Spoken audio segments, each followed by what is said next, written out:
assunto assim, ó, pensado, escolhido a dedo. Vocês sabem, eu não ligo de falar a idade, eu tenho 52 anos e eu posso falar para você com toda a tranquilidade do mundo que, de fato, depois dos 50 a gente sente muita mudança no nosso corpo. Mas vamos entender se a saúde explica ou se é só coisa da nossa cabeça, né? E uma das coisas que eu percebo é em relação à alimentação mesmo. Tem coisas que eu como que já não me caem muito bem, tem coisas que vão me dar mais dor de cabeça, e qualquer coisinha parece que a gente engorda, né? Será que tem relação? Será que depois dos 50 a gente pode continuar comendo a mesma coisa? E o sono, gente? Ai, é uma insônia, né? Dorme-se mal, intestino parece que fica mais preguiçoso. Vamos tentar descobrir se tem sentido nesses achismos todos. Será que a ciência explica? Dr. Henrique Lora, um nutrólogo, aliás, um dos melhores nutrólogos, já está aqui e vai conversar com a gente. Seja bem-vindo, doutor Henrique. Muito obrigada pela sua presença. A gente está combinando já tem tempo, mas que bom que deu certo e você veio hoje. Vamos lá. Eu não sei, você me ouviu falando, é impressão minha, das minhas amigas em casa, ou de fato, depois dos 50 a gente precisa fazer alguns ajustes? Pois é muito necessário depois dos 50 anos, porque o corpo é uma máquina que não aguenta. Não adianta falar que vai seguir fazendo as funções que precisa, mas não adianta. A gente precisa ter um certo cuidado com algumas coisas. Seja com 20 anos ou 30 anos que a gente começa a sentir alguns sintomas, quando chega nos 50 a gente já começa a ter um estágio que o próximo vão ser doenças. Então a gente precisa estar muito atento. Intestino e sono é algo fundamental que a gente precisa se atentar. Tem relação, se o intestino, por exemplo, está inflamado, não está funcionando direito, a gente tem um sono de má qualidade ou insônia? Sem dúvida, a gente precisa ter uma noção que o intestino, qual que é a função dele no organismo? É fazer a absorção dos nutrientes. Naturalmente, com o envelhecimento, a gente tende a diminuir essa absorção. E de tudo, né? Quando a gente come uma maçã, tem uma série de nutrientes ali que vão ser necessários para as funções do organismo. Quando a gente fala de nutrientes essenciais e não essenciais, então a gente está falando disso. São certos nutrientes que a gente só consegue com a alimentação.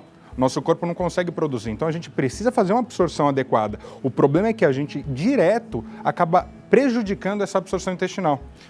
O sono é um deles. Se a gente não está dormindo bem, essa absorção intestinal não vai ser adequada. Se a gente não tem uma certa quantidade de nutrientes, essa absorção também vai piorar. Nosso organismo começa a inflamar, entra em estado de oxidação. Esse que é o grande problema. Então, vão ter alimentos que vão ser cruciais para que a gente tenha um bom funcionamento do corpo. Maravilha. Agora, todo médico que senta aqui fala essa questão do sono. Eu sou uma pessoa bem regrada, tenho hábitos saudáveis de exercício físico, de tentar dormir cedo. Tentar não, de ir pra cama cedo mesmo, 9h30 da noite eu já tô com tudo escurinho lá em casa, faço a higiene do sono para dormir bem. Só que eu tenho notado que de um tempo pra cá, eu desperto no meio da noite. Não acontece só comigo, um monte de gente me falando a mesma coisa. Isso tem relação com o intestino? Tem relação com o intestino. Quando a gente consome certos alimentos, são fontes de triptofano. O triptofano ele acaba se transformando em melatonina, o hormônio que a gente produz, mas que muitas vezes, com o passar do tempo, com a idade, a gente vai diminuindo essa produção de melatonina. E essa melatonina é a que garante que a gente chegue num sono restaurador, o famoso sono REM. Então, o sono ele tem por volta de 5 ciclos durante a noite. Que a gente fica um sono profundo, sono REM, sono superficial, sono REM, sono profundo. 5 ciclos. Se a gente dorme 5 horas, 6 horas, a gente não consegue restabelecer esses ciclos. E aí a gente começa a se sentir mais cansado. E pelo fato de não ter melatonina, esse sono acaba sendo só superficial. E o sono superficial a gente acorda. Então, se a gente comer mais alimentos com triptofano, a gente produz uma quantidade maior de melatonina e dorme melhor. Consequentemente, é para acontecer. Geralmente, banana a gente tem bastante triptofano, é bem interessante. Kiwi tem, carne, as carnes são muito importantes, então proteínas são muito importantes para isso. Até a massa também tem uma quantidade E a suplementação de triptofano? Porque hoje já está liberado. Antigamente a gente tinha que viajar e trazer, quem não tinha o hábito de viajar pedia para um amigo, mas hoje vende no Brasil, né, melatonina? Vende melatonina, vende o próprio triptofano, aí tem a individualidade de cada paciente. Será que esse paciente está com um problema intestinal e por isso ele não está absorvendo? Porque não adianta nada a pessoa se encher de banana e não ter o intestino que está absorvendo. E esse é o ponto principal. Aí que a gente fala bastante. A questão de glúten, a questão de lactose, tudo isso prejudica demais, que está constantemente na nossa alimentação. Então, quando eu falo, uma quantidade de carboidrato à noite, carboidrato vai ser um substrato para a gente ter uma melhora de sono? Com certeza, mas aí a pessoa vai comer um prato de macarronada? Aí não faz sentido. Então tem que entender a individualidade de cada paciente para ser assertivo no que tomar.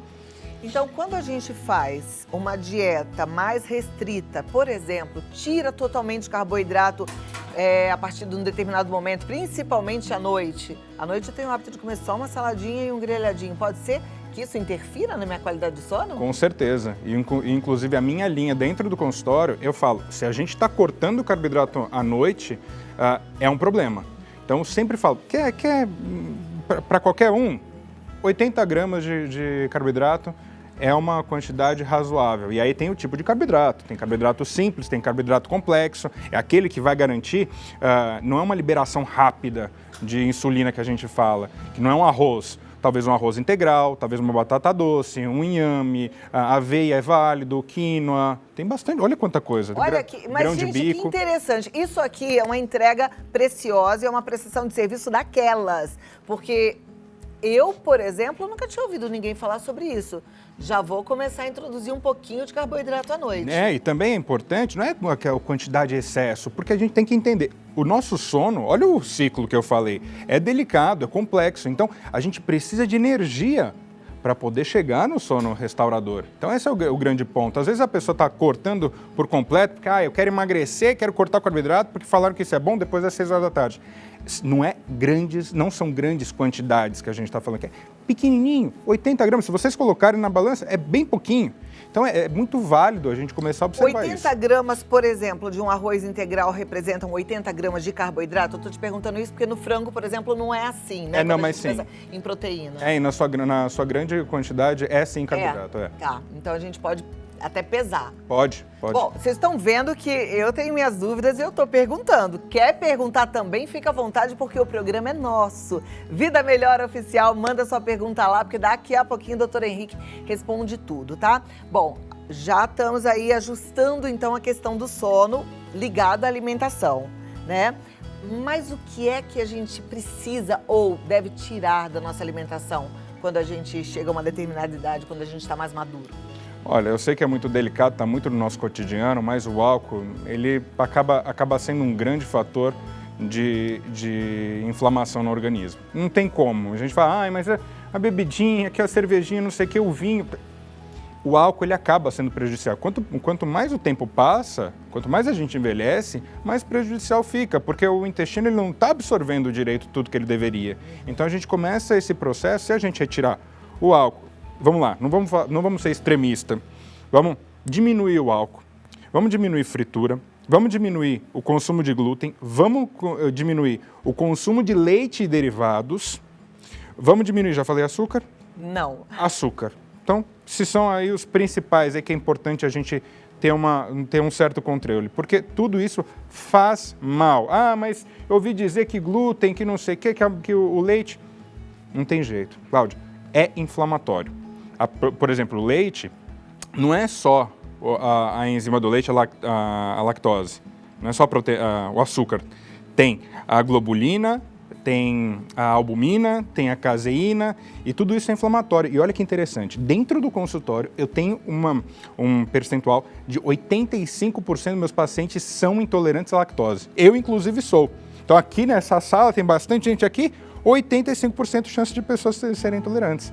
Então isso é muito expressivo. Questão de sensibilidade ao glúten, 35%. Não é intolerante, a gente está falando de doença celíaca, mas a gente está falando sobre a sensibilidade que o organismo tem. É fato que o glúten, ele não é o glúten lá do passado, ele foi modificado, foi geneticamente modificado e isso piorou a nossa digestão. Eu, particularmente, não tenho tanta dificuldade para a digestão do glúten, mas com leite eu tenho muito.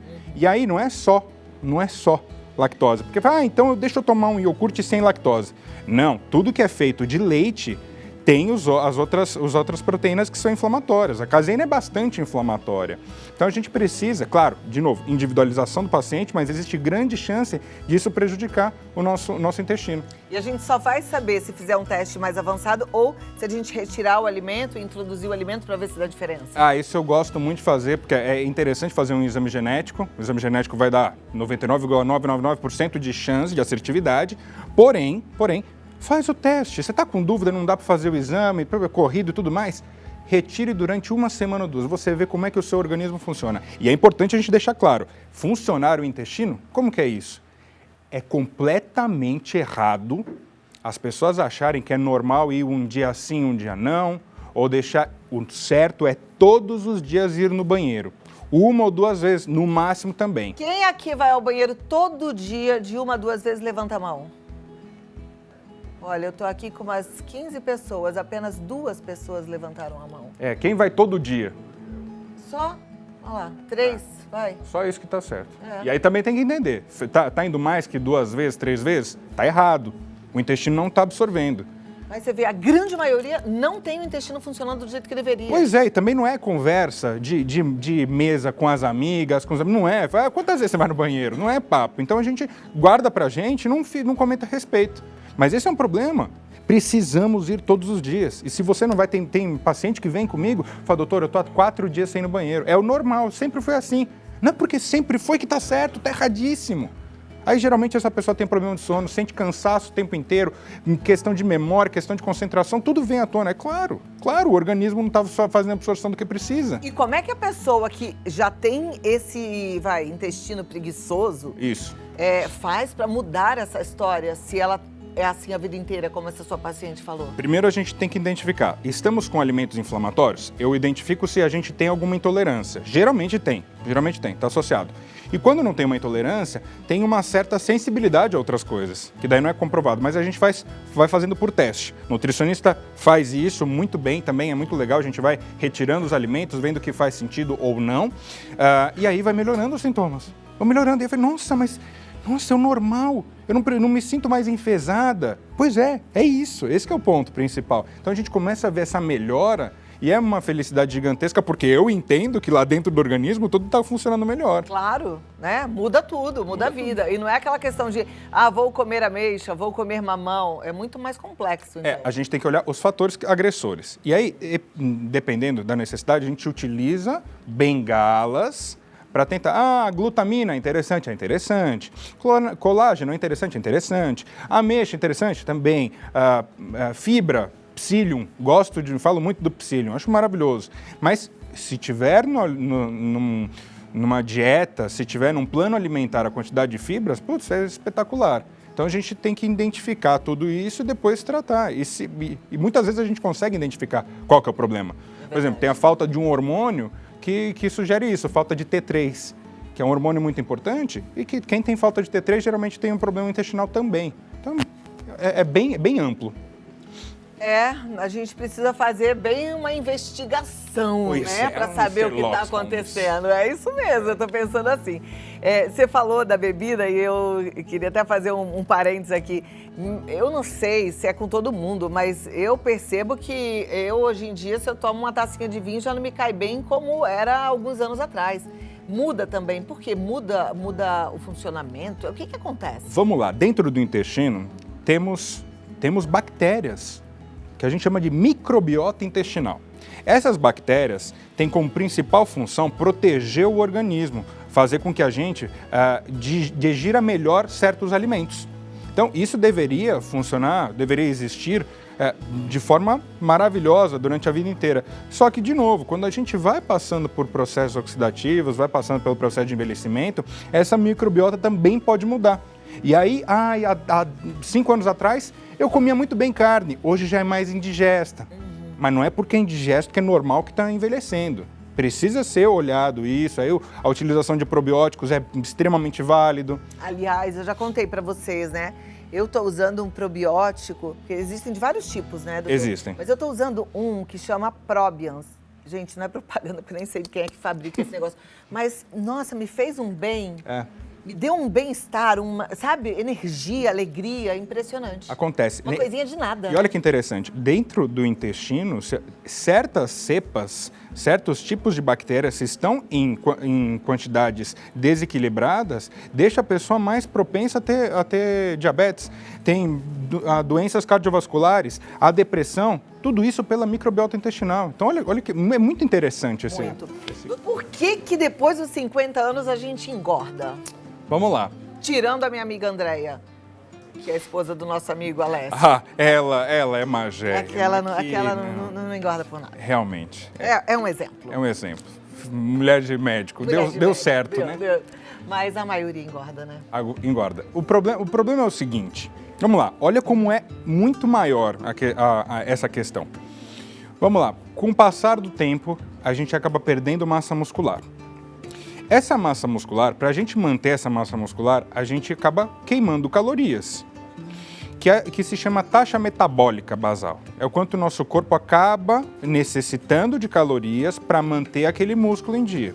Perfeito. Quando a gente começa a envelhecer, processo oxidativo, inflamação, o corpo começa a funcionar de uma forma mais lentificada, por falta de nutrientes, porque o intestino não está absorvendo, como a gente falou. O corpo não se restaura porque o sono prejudica também. Então, tudo isso gera um cenário de desgaste.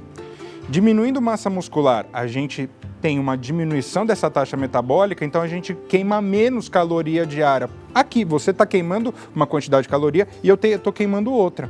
E aí, eu sempre incentivo os pacientes, eu estimulo a ganhar massa muscular, a fazer musculação mesmo, porque musculação vai te dar um pouco, nem precisa ser muita massa muscular, mas um pouquinho, porque vai te dar garantia de equilíbrio, para você não cair, e querendo ou não, isso melhora o seu organismo, faz você queimar calorias de uma forma mais rápida. Gente, aqui tô parado, mas eu tô queimando caloria. Então eu preciso disso para o corpo funcionar direito. Então, olha, a gente falou sobre questão do sono, a gente falou sobre questão intestinal, a gente falou sobre a massa muscular, a gente falou sobre taxa metabólica, é um contexto muito grande. Então, por isso que a gente acaba diminuindo essa capacidade de queimar energia. E também, 50 anos, a gente está mais tranquilo, a gente não está mais tão ativo como era lá com os 30 anos de idade ou 20. Né? A gente não está fazendo tantas atividades. Seria bom fazer, mas nem todo mundo consegue. Faz menos atividades, não tem mais tanto músculo e aí a quantidade de calorias vai diminuir. E normalmente a gente quer comer a mesma coisa, né? Exatamente. Aliás, fica até mais permissivo falar, ai gente, eu mereço um bolo, eu mereço um doce. Exato. Eu falo pra vocês, você merece se cuidar bem, merece aquilo que vai fazer bem pro seu corpo. Isso é que é merecimento mesmo. O resto é tudo enganação, viu? Quando a gente fala mereço açúcar, sendo que o doutor acabou de falar que faz mal. Exato. Né? Então vamos pensar direito. Vamos colocar aqui na tela já a pergunta. Você que mandou sua pergunta, segura aí, que já você vai ver a resposta. Vamos começar com a do Leandro. Ele diz, sou motorista de aplicativo e devido à correria do dia a dia, acabo comendo mal e dando maior preferência a fast food. Como posso melhorar esses hábitos? Primeiro, é bom ele entender que isso é um problema, então é o ponto inicial. E aí, o que a gente tem para fazer? Existem diversas alternativas que vão ajudar ele. Então, marmitinhas prontas é uma alternativa muito maravilhosa. Claro, avaliar qual que é a real necessidade dele. Ele precisa mais carboidrato, ele precisa mais proteína, ele faz atividade física também, porque daí muda um pouco o contexto. Não dá para falar que é uma receita igual para todo mundo. Mas é entender que cada um tem a sua necessidade e, eventualmente, como alternativa, aquela marmitinha pronta. Deixa eu te fazer uma pergunta. Como ele é motorista de aplicativo, eu fico pensando, vai ser difícil porque não vai achar um lugar para esquentar comida, taranã. O que é melhor? Um PF, daqueles que tem tudo quanto é esquina e que já tá ali, é papum, sentar e comer, ou um fast food? Com certeza, o papum do o PF. prato feito. Chegou lá, tem um arroz, um feijão, uma proteína. Isso. E às vezes até uma saladinha. A gente tem que ser realista também. Não dá para ter salada, dá para ter o frango desfiado. Não, mas um tem que ser arroz, prático. feijão, uma proteína e um legume qualquer, tá valendo. E até tirar o carboidrato que a gente colocou de noite, tirar na hora do almoço. Muitas vezes é muito válido, Cláudia. Tira no almoço e come um pouquinho à noite. Exato, um pouquinho à noite. Isso é uma questão. Mas eu preciso sim, ter saciedade. Vamos com calma. Que engraçado, e a gente aprende a vida inteira o contrário. Como é que é? Acorda de manhã, come que nem um rei. Essa velha história. Almoço come um pouquinho menos e à noite menos ainda. Pois é. Mas não é bem assim. Agora não tem nem rei, nem vassalo, nem nada. Tá todo mundo igual. Pois é. Maria Betite, ela quer saber, eu tenho intolerância à lactose e a diarreia não melhora, o que fazer? Pois é, o que acontece muito, as pessoas falam, eu sou intolerante à lactose e então eu não tomo leite. Mas aí, come queijo? Come. E queijo branco é o que mais tem em leite. Então, uma coisa que é bem interessante. Eu, inclusive, estou fazendo teste agora. Fui numa loja de queijos, peguei um queijo de uma cura de 1 ano. É comprovado que você tem menos interferência das proteínas inflamatórias e já neutraliza a lactose. É interessante, então a gente precisa observar, será que ela está tirando completamente o leite? Ou o creme de leite do estrogonofe continua presente? Ou do outro, do molho branco, será que continua? Essa é uma questão que tem que observar. E ela pode ter intolerância a outras coisas. Também, né? Lembrando do glúten novamente. Então pode acontecer. Então é observar isso. A Vera quer saber o que substitui o leite? Tenho psoríase e mudei a alimentação, sem lactose e sem glúten. Ela fez já uma mudança muito, muito importante. A questão da psoríase, que é a doença autoimune, ela é muito sensível. Então ela tem que já partir de um princípio que tudo é mais delicado para ela. Ela tem sim que tirar o álcool, ela tem sim que tirar a fritura, ela tem sim que tirar refrigerante, ela tem sim que ser muito criteriosa, porque ela tem psoríase. Na maioria das pessoas, não se tem, mas pode ter essa sensibilidade. Substituir o leite, mas por que o leite é tão necessário? Essa é uma impressão errada que as pessoas têm. Eu preciso consumir leite por causa do cálcio. Tá errado, tá errado. Na nossa alimentação, a gente tem uma quantidade suficiente de cálcio. O que vai garantir que a gente faça a absorção do cálcio é a vitamina D, que a gente não toma só, que está dentro do estúdio, a gente não está tendo sol. E aí a gente está diminuindo essa quantidade de vitamina D que faz a absorção de cálcio na alimentação. E o intestino, de novo, a inflamação do intestino não permite que esse cálcio seja tão absorvido. Então, nota que a gente está tendo uma certa inversão. Leite não precisa. Agora, leite, precisa daquele lá para acompanhar o café pela manhã. Por exemplo, leite de coco, leite de amêndoa. Muito, muito nutritivo, muito válido. Essa substituição é uma substituição muito válida. O que a gente não pode é falar, não, o iogurte sem lactose, estou tomando, está tudo certo. Não está. Legal. Próxima pergunta, Vanessa. Trabalhar à noite dificulta a perda de peso? Trabalho à noite, não consigo emagrecer. É uma questão muito clássica e acontece mesmo. O que eu já iria te falar, que eu falo geralmente para os pacientes, tenta mudar o seu turno. E às vezes você vai falar para mim, não tem como, doutor, como é que eu vou trocar meu turno? Não tem emprego assim fácil. Perfeito. Então, o que a gente pode fazer? A suplementação de melatonina, uma melatonina específica, no horário certo, é válido para ela simular o ciclo circadiano, que é o ciclo do organismo, para tentar. E ela fala, até 2 anos, você já tem que fazer uma programação. Em 1 ano eu vou mudar de emprego, em 2 anos eu preciso mudar. Eu acho que é muito válido olhar por esse lado. Realmente vai ser mais difícil emagrecer, porque o organismo ele não vai estar restaurado. E aí o que acontece? Muito comum. Pessoas que não dormem direito tendem a sentir uma compulsão alimentar durante o dia inteiro. Preciso comer. Comer é uma coisa salgada, uma coisa doce. Isso porque você inibe a captação de dopamina, um neurotransmissor importantíssimo. E a gente precisa daquela recompensa rápida ali, o tempo inteiro. Então é por isso que ela pode ter essa dificuldade para emagrecer. Olha que interessante. Puxa vida, pensando assim, ninguém deveria trabalhar à noite, né? Ninguém. Agora, a Raquel quer saber, fui diagnosticada com fibromialgia, sou intolerante à lactose e tenho a síndrome do intestino irritável. O que fazer? Pois é, ela precisa de um acompanhamento muito importante aí. Não é só, vamos lá, quem vai dar um diagnóstico de fibromialgia geralmente o reumatologista. Só que é necessário todo esse conhecimento a mais de inflamação, de estresse. Eu vou falar, os reumatologistas eles estão cada vez mais atentos com isso, entendendo que o intestino é uma questão crucial para a fibromialgia, porque é uma questão de estresse, a questão de dopamina, como a gente falou, a questão de triptofano, tudo influencia. A pessoa se sentir cansada, se sentir desanimada, e aí embola tudo.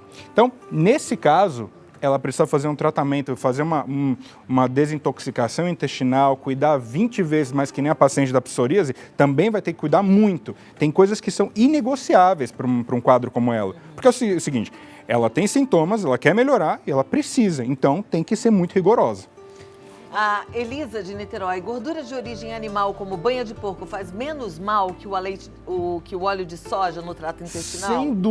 Sem dúvida. Banha de porco, quanto mais natural, isso é uma coisa que quem está em casa precisa ter bastante atenção.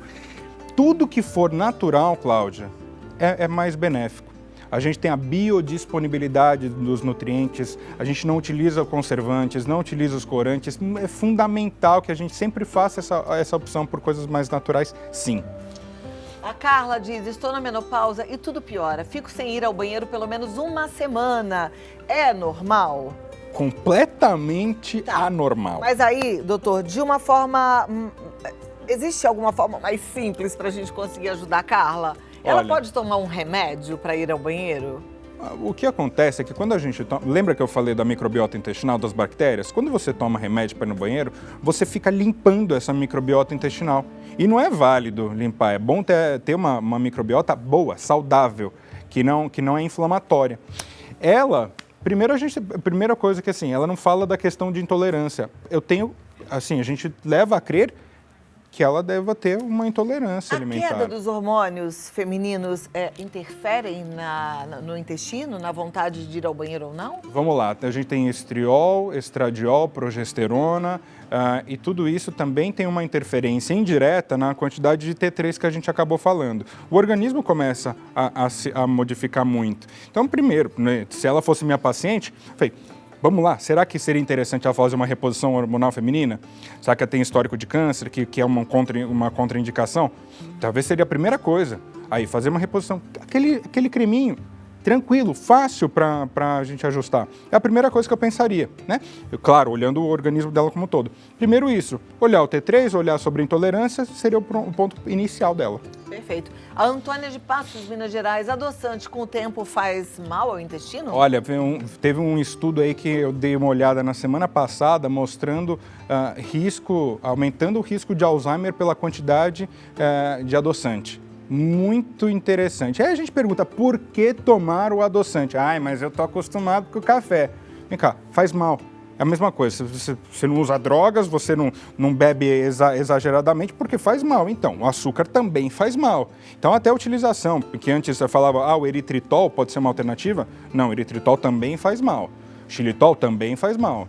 Então, açúcar de coco. Açúcar de coco é uma alternativa razoável. Mas o ideal é a gente não consumir açúcar, então. Não consumir açúcar, evitar ao máximo. Treinar o paladar. Né? Treinar o paladar. Jusceline Cleide quer saber qual é o melhor horário para jantar, doutora, às 18 ou às 19? Então, tudo vai depender da rotina dela, qual horário que ela precisa. E aí a gente precisa prestar atenção.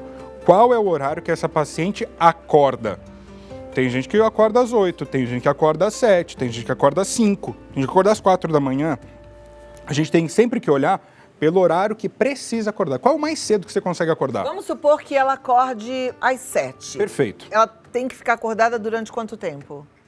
É interessante que ela tenha, vamos lá, ao contrário. Se ela acorda às 7, que ela tenha por volta de 8 horas de sono. Sim, 8 horas. Vai dormir 11. 11 horas da noite. 11 horas da noite, por volta de umas 3 ou 4 horas antes, aí é interessante que ela jante. Então, às 8 da noite. Às 8 da noite. E se puder às 7, é até melhor. Porque é o seguinte, também tem, se você consome uma carne vermelha à noite, 6 horas de digestão dessa carne. Então você fica lá durante a noite, o seu organismo está direcionado para você dormir.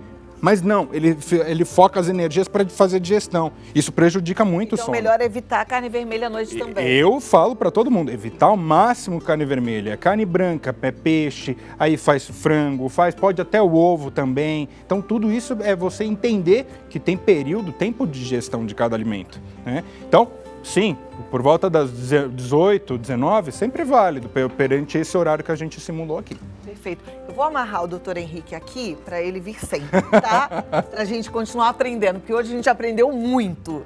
Você volta, rápido. Com certeza, rápido. Foi show. Nossa, aprendi muita coisa que eu não sabia. E eu digo pra vocês, a gente só para de aprender quando para de viver. E eu já tô aqui há 12 anos, converso com tantos médicos, mas hoje veio coisa nova que eu ainda não tinha ouvido. Olha que show. Muito obrigada. Eu que agradeço. Doutor Henrique Lora, ele tá no Instagram como DR Henrique Lora, não é com H, é com E. Com E. E é tudo juntinho, fácil de você achar. DR Henrique Lora. Aí depois você tem lá os contatos, pode marcar uma consulta e vai conhecer pessoalmente, se cuidar cada vez melhor. Obrigada e até a próxima. Obrigado, até. Obrigada. Muito obrigado.